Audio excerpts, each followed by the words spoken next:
അൽഹംദുലില്ലാ അൽഹംദുലില്ലാ. പിന്നെ ന്യൂട്രിക്കെയർ ഒരു സംഭവം തന്നെ കേട്ടോ. എൻ്റെ മോൻ്റെ ഭാര്യയ്ക്ക് പീരീഡ്സ് ആയതേ അന്നേ ആ കാലം മുതലേ അവൾക്ക് 2-3 മാസം കൂടുമ്പോഴാണ് പീരീഡ്സ് ഉണ്ടാവല്.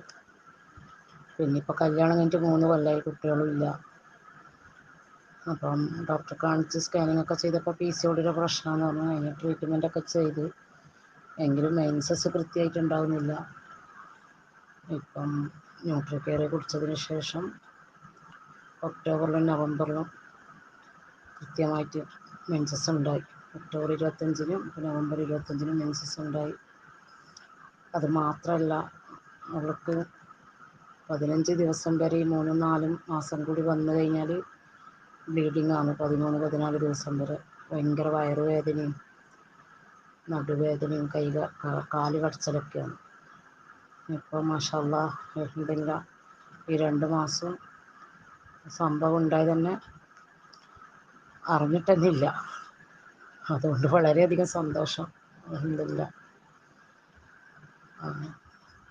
എല്ലാവരോടും എനിക്ക് പറയാനുള്ളത്, ഇങ്ങനെ മെൻസസ് സമയത്ത് വയറുവേദനയുള്ള കുട്ടികൾക്ക് ഒരു ബോട്ടിൽ അങ്ങ് വാങ്ങിക്കൊടുത്താൽ അവരാ സ്കൂളിലും ക്ലാസ്സിലൊക്കെ പോകുന്ന കുട്ടികൾക്ക് ഗുളിക കഴിക്കുന്നതിനെക്കാട്ടും അവർക്ക് നാച്ചുറലായി ഇത് കൊടുത്താൽ അവരാ പീരീഡ്സ് എന്നുള്ള വേദനയിൽ നിന്ന് മുക്തി നേടാൻ പറ്റും.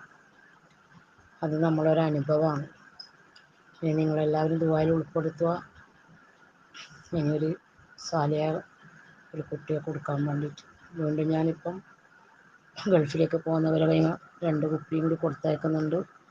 അതിനിടയ്ക്ക് പ്രഗ്നൻ്റ് ആയിനെങ്കിൽ നിർത്തിക്കോട്ട്, അതുവരെ കുടിക്കട്ടെ ഇൻഷാ അല്ലാഹ്.